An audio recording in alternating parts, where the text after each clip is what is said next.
John Quincy Adams, July 11, 1767 – February 23, 1848, was an American statesman who served as a diplomat, minister, and ambassador to foreign nations, and treaty negotiator, United States Senator, U.S. Representative, Congressman, from Massachusetts, and the sixth President of the United States from 1825 to 1829. He was a member of the Federalists like his famous influential father, but later switched to the Jeffersonian Democratic Republican, National Republican, and later the anti-Masonic and Whig parties when they were organized. He was the son of second President John Adams, 1735 to 1826, served 1797 to 1801, and his wife, Abigail Adams. Adams shaped early American foreign policy using his ardently nationalist commitment to U.S. Republican values. As a diplomat, Adams played an important role in negotiating key treaties, most notably the Treaty of Ghent, which ended the War of 1812, 1812 to 1815. As Secretary of State, he negotiated with Great Britain over the United States' northern border with Canada from the Great Lakes to the Rocky Mountains in 1818, negotiated with Spain the Adams-Onis Treaty which allowed for the annexation and purchase of Florida from the Spanish, and drafted the Monroe Doctrine, under 5th President James Monroe. Historians generally concur that he was one of the greatest diplomats and secretaries of state in American history. In his biography, Samuel Flagg Bemis argues that Adams was able to gather together, formulate, and practice the fundamentals of American foreign policy: self-determination, independence, non-colonization, non-intervention, non-entanglement in European politics, freedom of the seas, freedom of commerce. Adams was elected president in a close and controversial four-way contest in 1824. As president, he sought to modernize the American economy and promote education. Adams enacted a part of his agenda and paid off much of the national debt. However, he was stymied time and again by a Congress controlled by opponents, and his lack of patronage networks helped politicians sabotage him. He lost his 1828 bid for re-election to Andrew Jackson. He has been portrayed by recent historians as an exemplar and moral leader during an era of modernization, when new modes of communication spread messages of religious revival, social reform, and party politics, and improved transportation moved goods, money, and people more rapidly. Historians have generally ranked him as an above-average president. After leaving office, he was elected as U.S. Representative from Massachusetts in 1830, serving for the last 17 years of his life with greater acclaim than he had achieved as president. Animated by his growing revulsion against slavery, Adams became a leading opponent of the slave power. Adams predicted the Union's dissolution over slavery, and in such a case, felt the president could abolish slavery by using his war powers. Adams also became a critic of the annexation of Texas and the Mexican-American War, which he saw as an aggressive war for territory. Early life, education, and early career. John Quincy Adams was born on July 11, 1767, to John Adams and his wife Abigail, née Smith, in a part of Braintree, Massachusetts that is now Quincy. He was named for his mother's maternal grandfather, Colonel John Quincy, after whom Quincy, Massachusetts, is named. Young Adams was educated by private tutors, his cousin James Thaxter and his father's law clerk, Nathan Rice. He soon began to exhibit his literary skills in 1779, when he initiated a diary which he kept until just before he died in 1848. The diary comprised an unprecedented 50 volumes, representing one of the most extensive and widely cited collections of first-hand information about the early republic. Much of Adams' youth was spent accompanying his father overseas. He accompanied his father on diplomatic missions to France from 1778 until 1779 and to the Netherlands from 1780 until 1782. Adams acquired an education at institutions such as Leiden University.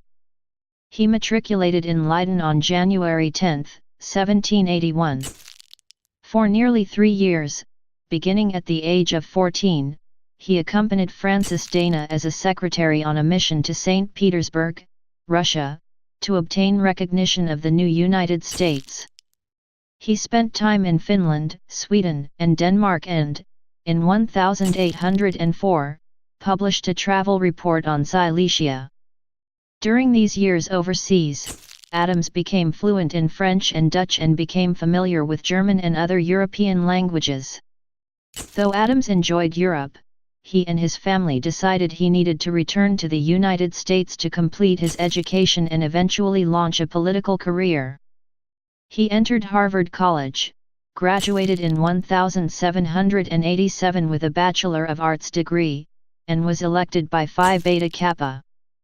Adams, mainly with the influence of his father, had excelled in classical studies and reached fluency in Latin and Greek.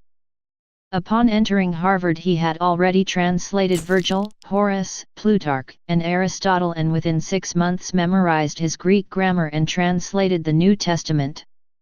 After graduating from Harvard, he studied law with Theophilus Parsons in Newburyport, Massachusetts from 1787 to 1789. He earned a Master of Arts from Harvard in 1790, was admitted to the Massachusetts bar in 1791, and began practicing law in Boston. Early political career, 1796–1817. Washington and Adams senior administrations. Adams initially won national recognition when he published a series of articles supporting Washington's decision to keep America out of the growing hostilities surrounding the French Revolution. Soon after, George Washington appointed Adams, age 26, minister to the Netherlands in 1793. He preferred his quiet life of reading in Massachusetts, but yielded to his father's persuasion to take it. On his way to the Netherlands, he delivered a set of documents to John Jay, who was negotiating the Jay Treaty. After spending some time with Jay, Adams wrote home to his father, in support of the emerging treaty, because he thought America should stay out of European affairs. Historian Paul Nagel has noted that this letter ultimately reached Washington, and that parts of it were used by Washington when drafting his farewell address. While going back and forth between The Hague and London, he met and proposed to his future wife, Louisa Catherine Johnson. Though he wanted to return to private life at the end of his appointment, Washington named him minister to Portugal in 1796, where he was soon assigned to the Berlin legation. Though his talents were far greater than his desire to serve, he was finally convinced to remain in public service when he learned how highly Washington regarded his abilities. Washington called Adams the most valuable of America's officials abroad, and Nagel believes that it was at this time that Adams came to terms with a future of public service. While abroad, Adams continued to urge neutrality, arguing that the United States would benefit economically by staying out of the ongoing French Revolutionary Wars. He became a Fellow of the American Academy of Arts and Sciences in 1797. When the elder Adams became president, he appointed his son in 1797 as minister to Prussia at Washington's urging. There Adams signed the renewal of the very liberal Prussian-American Treaty of Amity and Commerce after negotiations with Prussian Foreign Minister Count Karl Wilhelm Fink von Finckenstein. He served at that post until 1801, when Thomas Jefferson took office as president. While serving abroad, in 1797 Adams also married Louisa Catherine Johnson, the daughter of a poor American merchant, in a ceremony at the Church of All Hallows by the Tower, London. Adams is the first president to marry a first lady born outside of the United States, and this did not recur until President Donald Trump assumed office in 2017, with Melania Trump as First Lady. Massachusetts politics. On his return to the United States, Adams was appointed a Commissioner of Monetary Affairs in Boston by a federal district judge, but this was rescinded by Thomas Jefferson. He again tried his hand as an attorney, but soon entered politics. He was elected a member of the Massachusetts State Senate in April 1802. In November of that same year he ran unsuccessfully as a Federalist for the United States House of Representatives.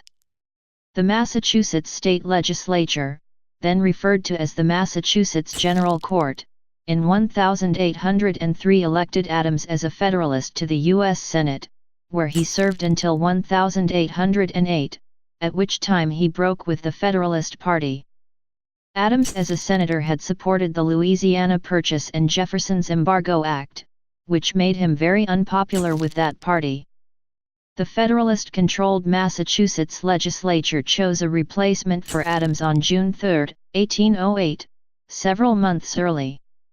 On June 8, Adams renounced his membership in the party, resigned his Senate seat, and became a Republican.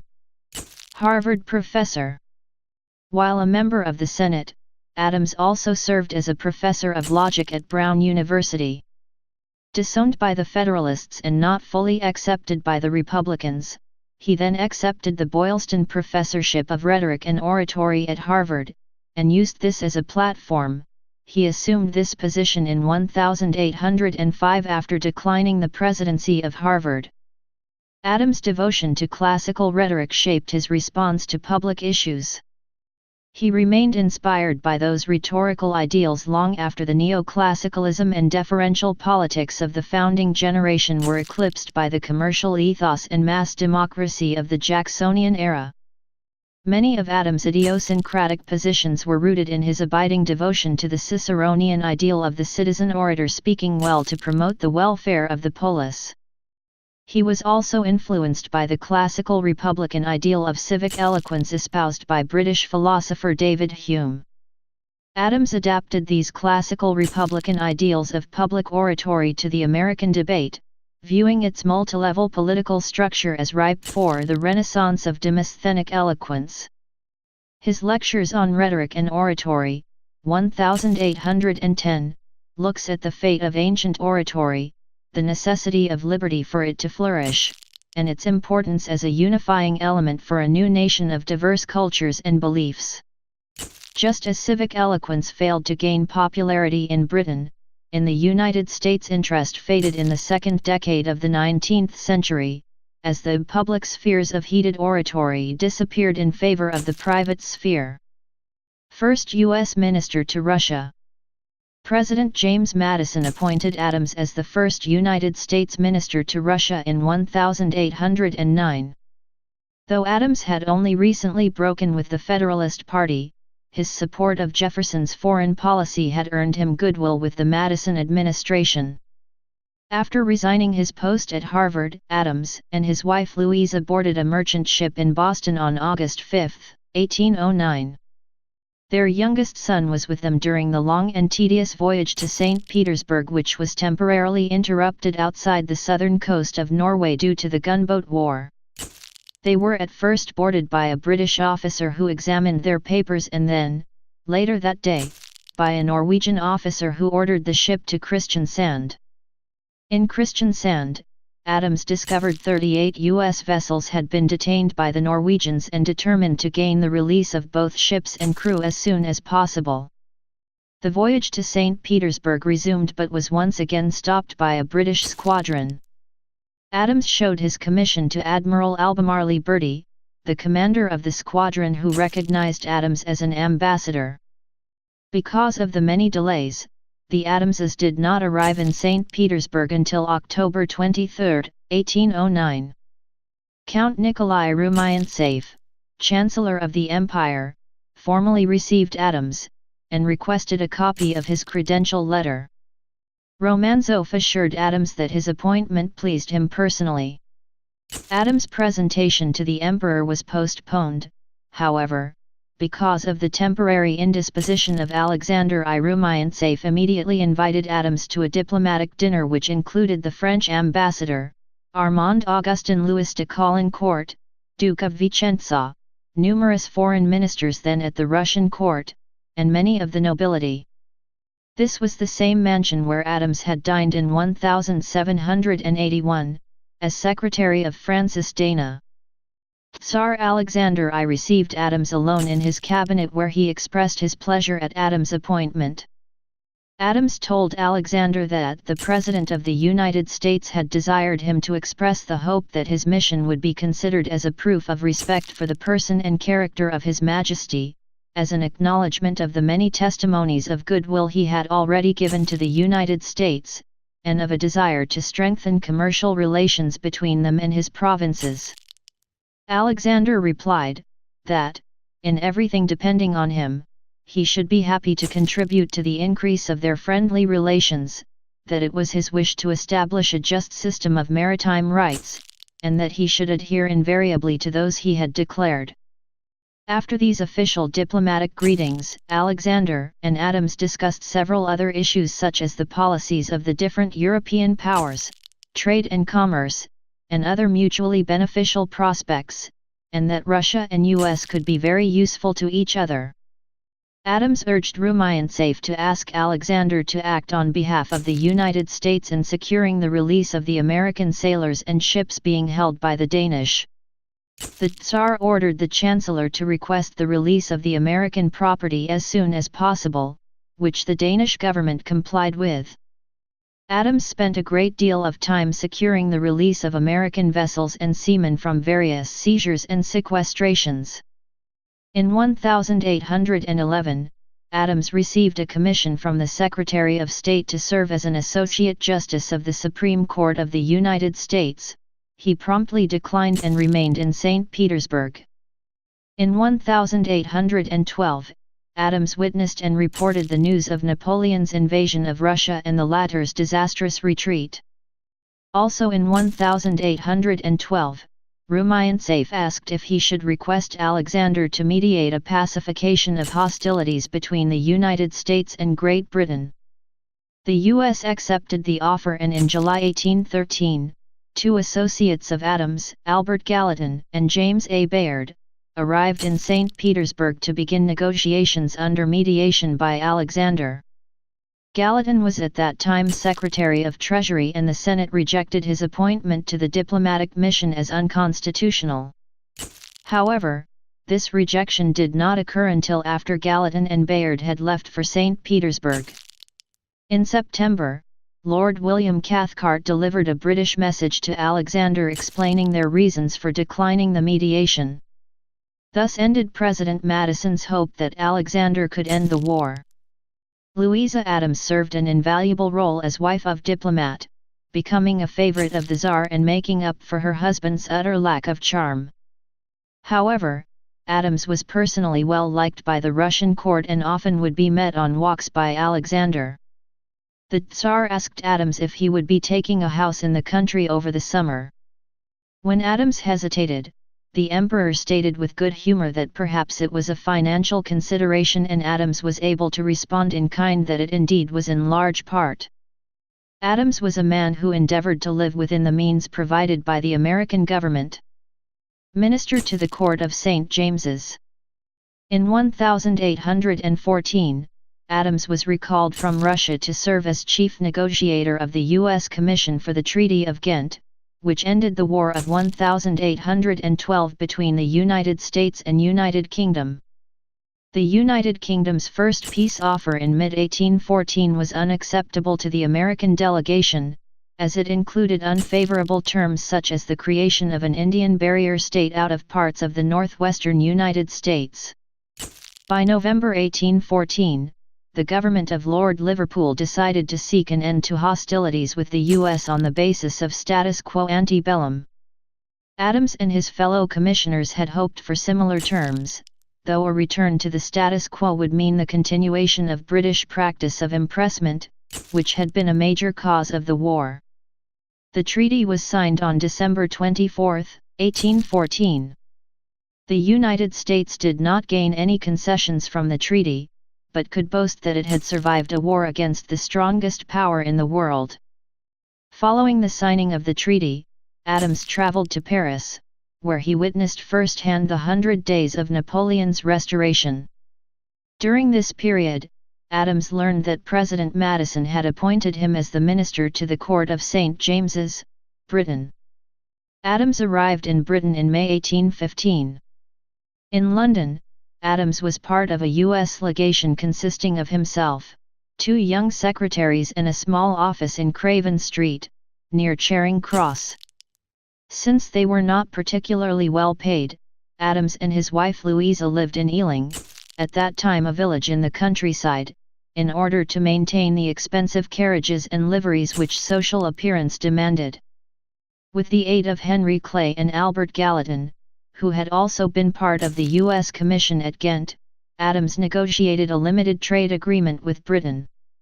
Following the conclusion of the trade agreement, much of Adams's time as ambassador was spent helping stranded American sailors and prisoners of war. In April 1817, Adams received a letter from newly inaugurated President James Monroe, who offered Adams the role of Secretary of State. Having spent several years in Europe, Adams finally returned to the United States in August 1817. U.S. Secretary of State, 1817–1825. In pursuit of national unity, President Monroe decided a Northerner would be optimal for the position of Secretary of State, and he chose the respected and experienced Adams for the role. Adams served as Secretary of State throughout Monroe's 8-year presidency, from 1817 to 1825. Taking office in the aftermath of the War of 1812, Adams thought that the country had been fortunate in avoiding territorial losses, and he prioritized avoiding another war with a European power, particularly Britain. One of the major challenges confronting Adams was how to respond to the power vacuum in Latin America arising from Spain's weakness following the Peninsular War. Monroe and Adams agreed on most of the major foreign policy issues. Both favored neutrality towards the Latin American wars of independence, peace with Great Britain, denial of a trade agreement with the French, and expansion, peacefully if possible, into the North American territories of the Spanish Empire. Adams had begun negotiations with Britain during his time as ambassador over several contentious issues that had not been solved by the War of 1812 or the Treaty of Ghent. In 1817, the two countries agreed to the Rush-Bagot Treaty, which limited naval armaments on the Great Lakes. Negotiations between the two powers continued, resulting in the Treaty of 1818, which defined the Canada-United States border west of the Great Lakes. The boundary was set at the 49th parallel to the Rocky Mountains, while the territory to the west of the mountains, Oregon Country, would be jointly occupied. The agreement represented a turning point in United Kingdom-United States relations, as the U.S. turned its attention to its southern and western borders and British fears over American expansionism waned. When Adams took office, Spanish possessions bordered the United States to the south and west. In the south, Spain retained control of Florida, which the U.S. had long sought to purchase. Spain struggled to control the Native American tribes active in Florida, some of which raided U.S. territory. In the west, New Spain bordered the territory purchased by the U.S. in the Louisiana Purchase, but no clear boundary had been established between U.S. and Spanish territory. After taking office, Adams began negotiations with Louisa Adams, the Spanish minister to the United States, for the purchase of Florida and the settlement of a border between the U.S. and New Spain. Adams hoped to set the U.S. border at the Rio Grande River, while the Spanish preferred that the border be set at the Mississippi River. The negotiations were interrupted by an escalation of the Seminole War, and in December 1818 Monroe ordered General Andrew Jackson to enter Florida and retaliate against Seminoles that had raided Georgia. Exceeding his orders, Jackson defeated the Seminoles, but also captured the Spanish outposts of St. Mark's and Pensacola and executed 2 Englishmen. While the rest of the cabinet was outraged by Jackson's actions, Adams defended them as necessary to self-defense and protected by international law, and Adams eventually convinced Monroe and most of the cabinet to support Jackson.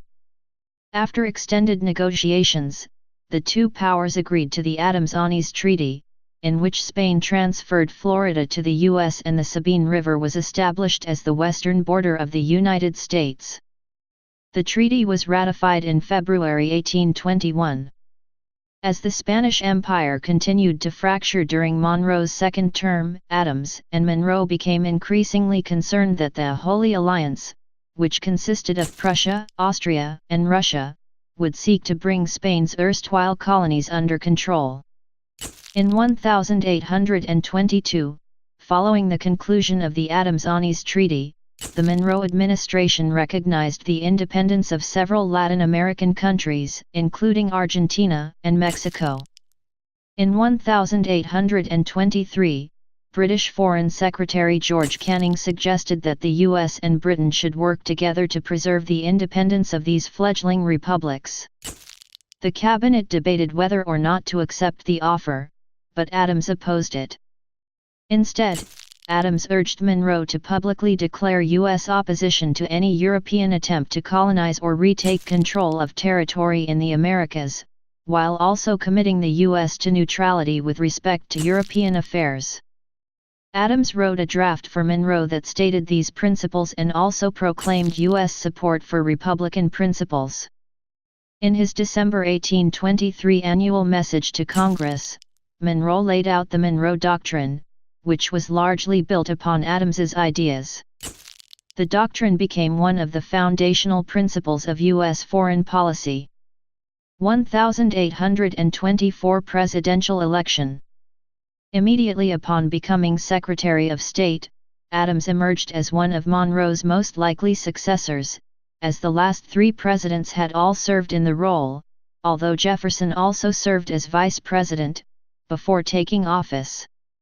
As the 1824 election approached, Adams, Clay, Secretary of War John C. Calhoun, and Secretary of the Treasury William H. Crawford positioned themselves to succeed Monroe.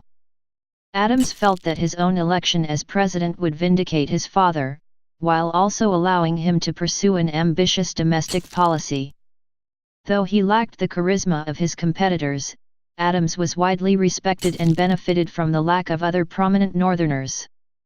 The Federalist Party had nearly collapsed in the aftermath of the War of 1812, and all of the major presidential candidates were members of Monroe's Democratic-Republican Party.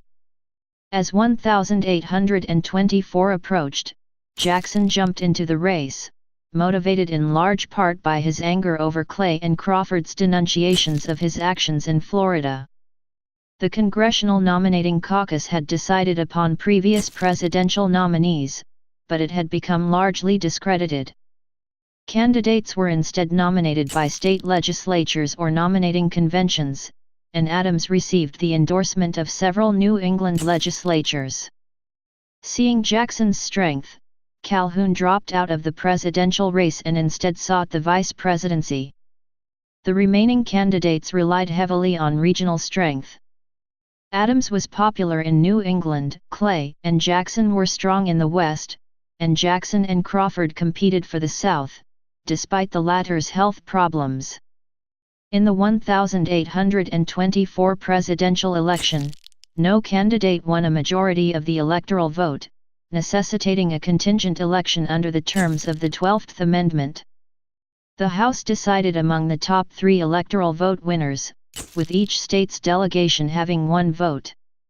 The top 3 electoral vote winners were Jackson, Adams, and Crawford. Though Clay had also received electoral votes, he was not eligible to be selected by the House. Adams knew that his own victory in the contingent election would require the support of Clay, who besides being a presidential contender also had accumulated immense influence in the House and had thrice served as the body's Speaker. In contrast with Clay, Crawford believed in a weak, limited federal government. Jackson's policy views were unclear, but Clay had been outraged by Jackson's actions in Florida, and he feared what Jackson would do in office. Clay's American system called for high tariffs, federally funded internal improvements, and a national bank, all of which were supported by Adams. Adams and Clay met prior to the contingent election, and Clay agreed to support Adams. In February 1825 Adams won the contingent election, taking 13 of the 24 state delegations. After the election, many of Jackson's supporters claimed that Adams and Clay had reached a corrupt bargain in which Adams promised Clay the position of Secretary of State in return for Clay's support. Presidency, 1825–1829. Inauguration. Adams was inaugurated on March 4, 1825. He took the oath of office on a book of constitutional law, instead of the more traditional Bible. In his inaugural address, he adopted a post-partisan tone, promising that he would avoid party building and politically motivated appointments. He also proposed an elaborate program of internal improvements, roads, ports, and canals. Though some worried about the constitutionality of such federal projects, Adams argued that the General Welfare Clause provided for broad constitutional authority. While his predecessors had engaged in projects like the building of the National Road, Adams promised that he would ask Congress to authorize many more such projects. Judiciary. Adams appointed 1 justice to the Supreme Court of the United States and 11 judges to the United States District Courts. The lone Supreme Court justice, Robert Trimble, served from May 1826 to his death in August 1828. Adams nominated John J. Crittenden to replace Trimble, but the Senate never voted on Crittenden's nomination. Domestic policies. In his 1825 annual message to Congress, Adams presented a comprehensive and ambitious agenda. He called for major investments in internal improvements as well as the creation of a national university, a naval academy, and a national astronomical observatory. Noting the healthy status of the Treasury and the possibility for more revenue via land sales, Adams argued for the completion of several projects that were in various stages of construction or planning, including a road from Washington to New Orleans. However, Adams's programs faced opposition from various quarters. Many disagreed with his broad interpretation of the Constitution, and favored stronger state governments at the expense of the federal government. Others disliked any government interference and were opposed to central planning. Some in the South feared that Adams was secretly an abolitionist and that he sought to suborn the states to the federal government. Some of his proposals were adopted, specifically the extension of the Cumberland Road into Ohio with surveys for its continuation west to St. Louis, the beginning of the Chesapeake and Ohio Canal, the construction of the Chesapeake and Delaware Canal and the Louisville and Portland Canal around the Falls of the Ohio, the connection of the Great Lakes to the Ohio River system in Ohio and Indiana, and the enlargement and rebuilding of the Dismal Swamp Canal in North Carolina. One of the issues which divided the administration was protective tariffs, of which Henry Clay was a leading advocate. Allies of Adams lost control of Congress after the 1826 midterm elections, and pro-Adams Speaker of the House John Taylor was replaced by Andrew Stevenson, a Jackson supporter.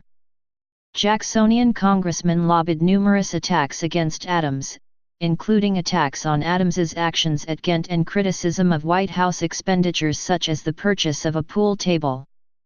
Jacksonians devised the Tariff of 1828, which raised tariffs considerably. After signing the tariff, Adams was denounced in the South, but received little credit for the tariff in the North. Adams sought the gradual assimilation of Native Americans via consensual agreements, a priority shared by few whites in the 1820s. Yet Adams was also deeply committed to the westward expansion of the United States.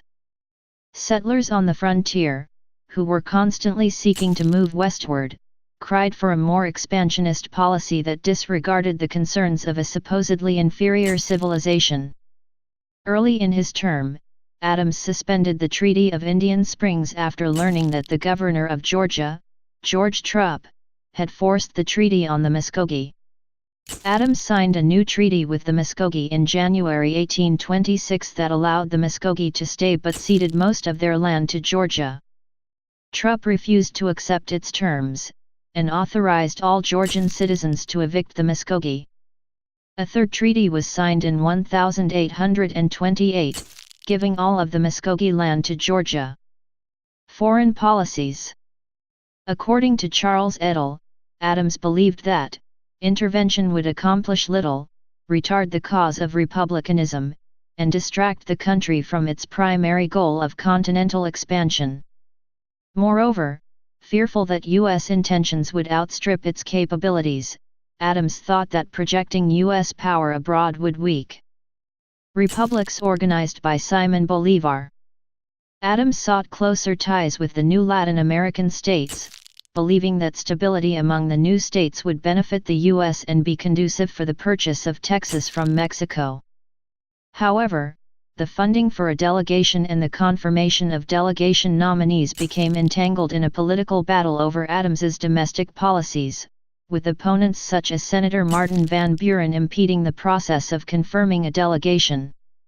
Though the delegation finally won confirmation from the Senate, it never reached the Congress of Panama due to congressional resistance and delay. 1828 presidential election. During his presidency, Adams's opponents coalesced around Jackson. Opponents accused Adams of favoring big government, the Northeast, manufacturing, and abolition.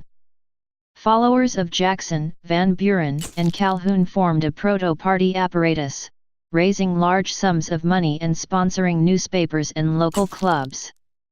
Adams, meanwhile, refused to adapt to the new reality of political campaigns, and he avoided public functions and refused to invest in pro-administration tools such as newspapers.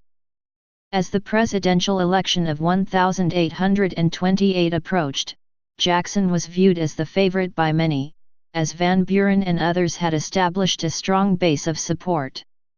In the spring of 1827, Jackson was publicly accused of having encouraged his wife to desert her first husband. In response, followers of Jackson attacked Adams's personal life, and the campaign turned increasingly nasty. Though few doubted Adams's intelligence, the Jacksonian press portrayed him as an out-of-touch elitist.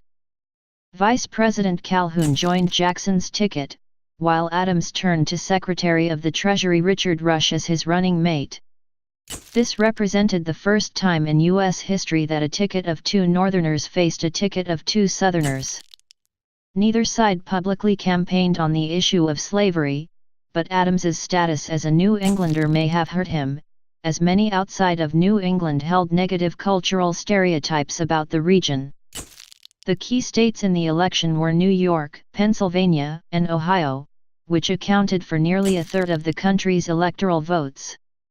Jackson won Pennsylvania, Ohio, and even Clay's home state of Kentucky. He also won a majority of the electoral votes in New York, and denied Adams a sweep of New England by winning an electoral vote in Maine. In the South, aside from Adams's win in Maryland, only Louisiana was remotely competitive, and even there Jackson won 53% of the vote. In total, Jackson won 178 of the 261 electoral votes and just under 56% of the popular vote. No future presidential candidate would match Jackson's proportion of the popular vote until Theodore Roosevelt exceeded it in 1904. Adams's loss made him the second one-term president, after his own father. The election marked the permanent end of the era of good feelings and the start of the second-party system. Departure. John Quincy Adams left office on March 4, 1829.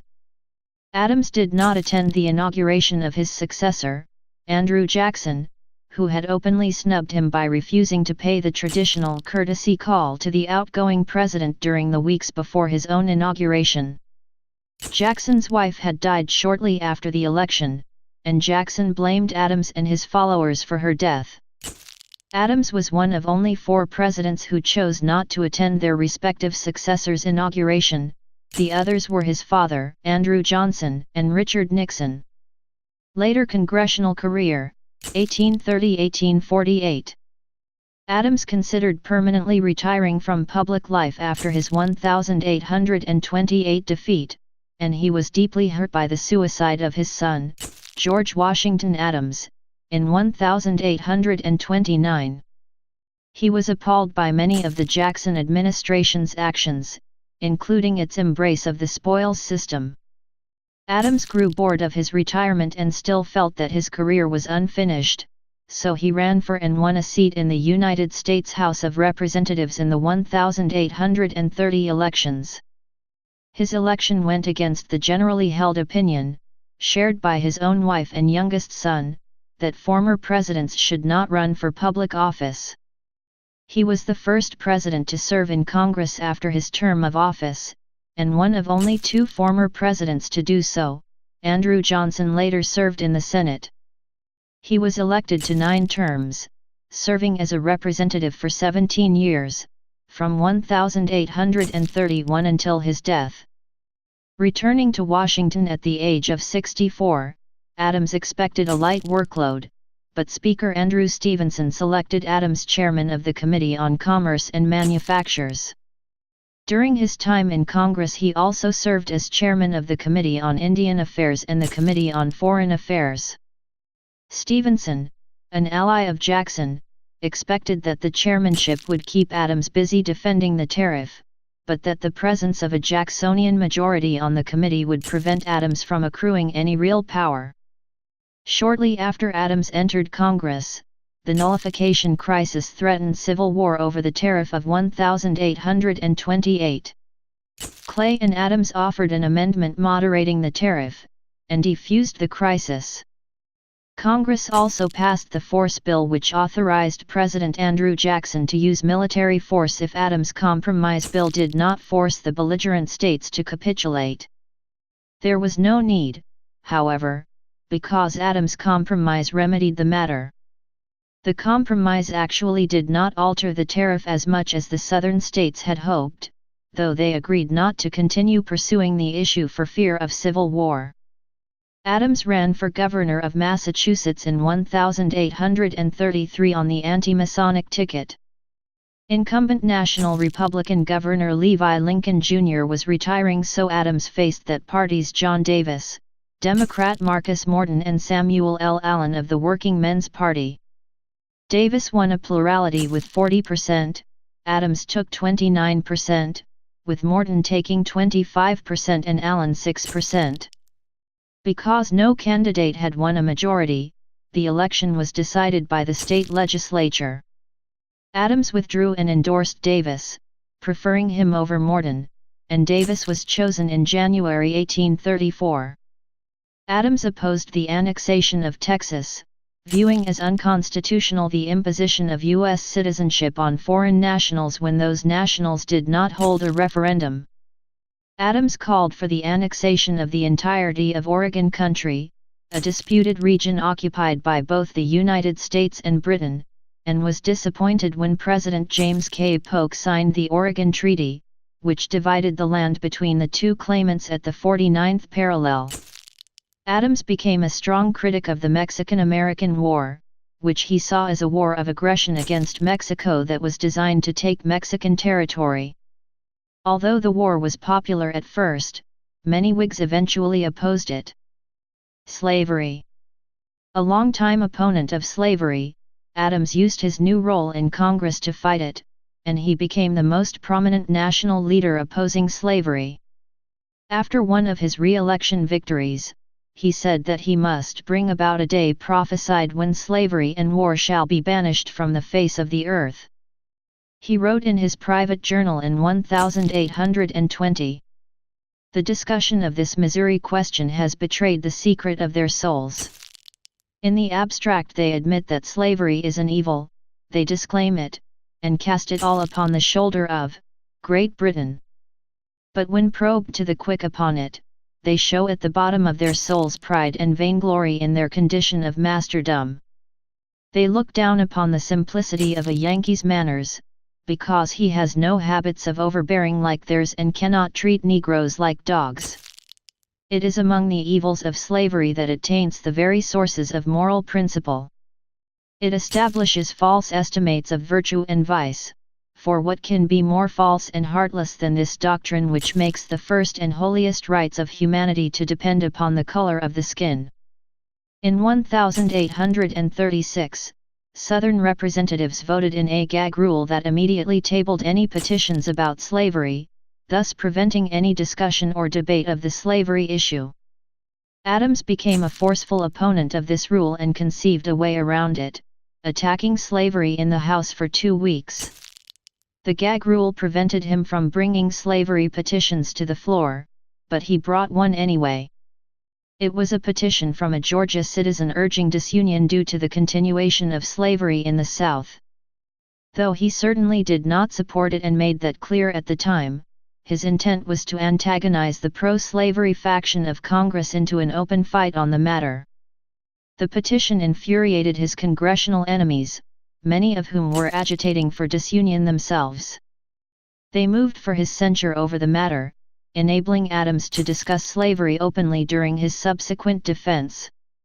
Taking advantage of his right to defend himself, Adams delivered prepared and impromptu remarks against slavery and in favor of abolition. Knowing that he would probably be acquitted, he changed the focus from his own actions to those of the slaveholders, speaking against the slave trade and the ownership of slaves. He decided that if he were censured, he would merely resign, run for the office again, and probably win easily. When his opponents realized that they played into his political strategy, they tried to bury the censure. Adams made sure this did not happen, and the debate continued. He attacked slavery and slaveholders as immoral, and condemned the institution while calling for it to end. After 2 weeks, a vote was held, and he was not censured. He delighted in the misery he was inflicting on the slaveholders he so hated, and prided himself on being obnoxious to the slave faction. Though the gag rule was retained, the discussion ignited by his actions and the attempts of others to quiet him raised questions of the right to petition, the right to legislative debate, and the morality of slavery. In 1841, at the request of Lewis Tappan and Ellis Gray Loring, Adams joined the case of United States v. the Amistad. Adams went before the Supreme Court on behalf of African slaves who had revolted and seized the Spanish ship Amistad. Adams appeared on February 24, 1841, and spoke for 4 hours. His argument succeeded. The court ruled in favor of the Africans, who were declared free and returned to their homes. Among his opponents was President Martin Van Buren. In the following years, the Spanish government continued to press the U.S. for compensation for the ship and its cargo, including the slaves. Several Southern lawmakers introduced congressional resolutions to appropriate money for such payment, but none passed, despite support from Democratic Presidents James K. Polk and James Buchanan. Adams continued to speak against what he called the slave power, that is the organized political power of the slave owners who dominated all the Southern states and their representation in Congress. He was also a fierce critic of Northern representatives and senators, in particular Stephen A. Douglas, who he accused of catering to the slave faction in exchange for Southern support. He vehemently attacked the annexation of Texas and the Mexican-American War as part of a conspiracy to extend slavery. He correctly predicted that the annexation of Texas and the Mexican-American War would contribute to civil war. Advancement of science. Adams also became a leading force for the promotion of science. As president, he had proposed a national observatory, which did not win much support. In 1829 British scientist James Smithson died, and left his fortune for the increase and diffusion of knowledge. In Smithson's will, he stated that should his nephew, Henry James Hungerford, die without heirs, the Smithson estate would go to the government of the United States to create an establishment for the increase and diffusion of knowledge among men.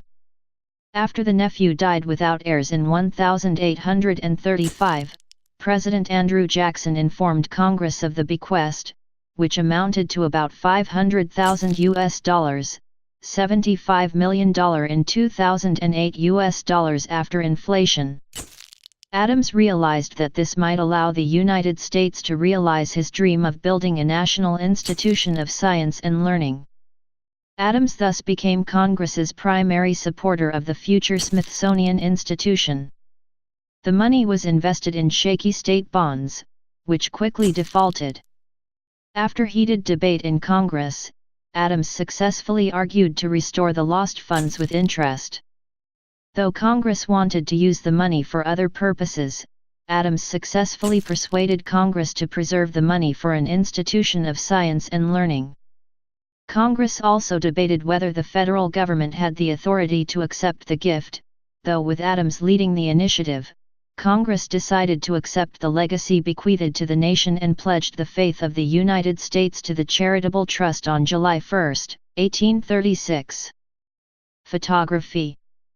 Sources contend that in 1843 Adams sat for the earliest confirmed photograph still in existence of a U.S. president, although others maintain that William Henry Harrison had posed even earlier for his portrait, in 1841. The original daguerreotype is in the collection of the National Portrait Gallery of the Smithsonian Institution. Death. In 1846, the 78-year-old former president suffered a stroke that left him partially paralyzed. After a few months of rest, he made a full recovery and resumed his duties in Congress. When Adams entered the House chamber, everyone stood up and applauded. On February 21, 1848, the House of Representatives was discussing the matter of honoring U.S. Army officers who served in the Mexican-American War. Adams had been a vehement critic of the war, and as congressmen rose up to say, "Aye," in favor of the measure, he instead yelled, "No." He rose to answer a question put forth by Speaker of the House Robert Charles Winthrop. Immediately thereafter, Adams collapsed, having suffered a massive cerebral hemorrhage. 2 days later, on February 23, he died with his wife at his side in the Speaker's room inside the Capitol building in Washington, D.C. His only living child, Charles Francis, did not arrive in time to see his father alive. His last words were, "This is the last of Earth. I am content."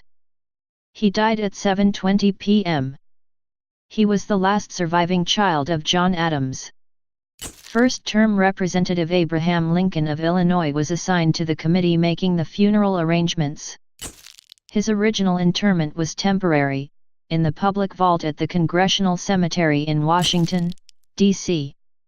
Later, he was interred in the family burial ground in Quincy, Massachusetts, across from the First Parish Church, called Hancock Cemetery. After Louisa's death in 1852, his son Charles Francis Adams had his parents reinterred in the expanded family crypt in the United First Parish Church across the street, next to John and Abigail. Both tombs are viewable by the public. Adams' original tomb at Hancock Cemetery is still there and marked simply J.Q. Adams. Personal life. Adams and Louisa had 3 sons and a daughter. Their daughter, Louisa, was born in 1811 but died in 1812 while the family was in Russia. They named their first son George Washington Adams, 1801–1829, after the first president. This decision upset Adams's mother, and, by her account, his father as well. Both George and their second son, John, 1803–1834, led troubled lives and died in early adulthood. George committed suicide and John was expelled from Harvard before his 1823 graduation. Adams' youngest son, Charles Francis Adams, who named his own son John Quincy, pursued a career in diplomacy and politics. In 1870, Charles Francis built the first presidential library in the United States, to honor his father. The stone library includes over 14,000 books written in 12 languages. The library is located in the old house at Adams National Historical Park in Quincy, Massachusetts. John Adams and John Quincy Adams were the only father and son to serve as presidents until George H. W. Bush, 1989–1993, and George W. Bush, 2001–2009. It has been suggested that John Quincy Adams had the highest IQ of any U.S. president. Personality. Adams' personality was much like that of his father, as were his political beliefs. He always preferred secluded reading to social engagements, and several times had to be pressured by others to remain in public service. Historian Paul Nagel states that, like Abraham Lincoln after him, Adams often suffered from depression, for which he sought some form of treatment in early years. Adams thought his depression was due to the high expectations demanded of him by his father and mother. Throughout his life he felt inadequate and socially awkward because of his depression, and was constantly bothered by his physical appearance. He was closer to his father, whom he spent much of his early life with abroad, than he was to his mother. When he was younger and the American Revolution was going on, his mother told her children what their father was doing, and what he was risking, and because of this Adams grew to greatly respect his father. His relationship with his mother was rocky. She had high expectations of him and was afraid her children might end up dead alcoholics like her brother. His biographer, Nagel, concludes that his mother's disapproval of Louisa Johnson motivated him to marry Johnson in 1797, despite Adams' reservations that Johnson, like his mother, had a strong personality. Legacy. Though he later described his presidency as the unhappiest time of his life, scholars rate John Quincy Adams in the second quartile in the majority of historical presidential rankings. Historians have often included Adams among the leading conservatives of his day. Russell Kirk, however, sees Adams as a flawed conservative who was imprudent in opposing slavery. Adams' foreign policy legacy, and its focus on non-interventionism, led to his name being adopted by the John Quincy Adams Society, a network of student groups that is committed to identifying, educating, and equipping the next generation of scholars and policy leaders to encourage a new era of realism and restraint in American foreign policy. John Quincy Adams' birthplace is now part of Adams National Historical Park and open to the public. Adams House, one of 12 undergraduate residential houses at Harvard University, is named in honor of John Adams, John Quincy Adams, and other members of the Adams family who were associated with Harvard. The name Quincy has been used by several locations in the United States, including the town of Quincy, Illinois. Adams County, Illinois, and Adams County, Indiana are also named after Adams. He was the first president to adopt a short haircut instead of long hair tied in a queue and to regularly wear long trousers instead of knee breeches. Film and television. Adams occasionally is featured in the mass media. In the PBS miniseries The Addams Chronicles, 1976, he was portrayed by David Burney, William Daniels, Marcel Trenchard, Stephen Grover, and Mark Winkworth. He was also portrayed by Anthony Hopkins in the 1997 film Amistad, and again by Eben Mosbachrick and Stephen Hinkle in the 2008 HBO television miniseries John Adams. The HBO series received criticism for needless historical and temporal distortions in its portrayal. Please subscribe and thanks for watching.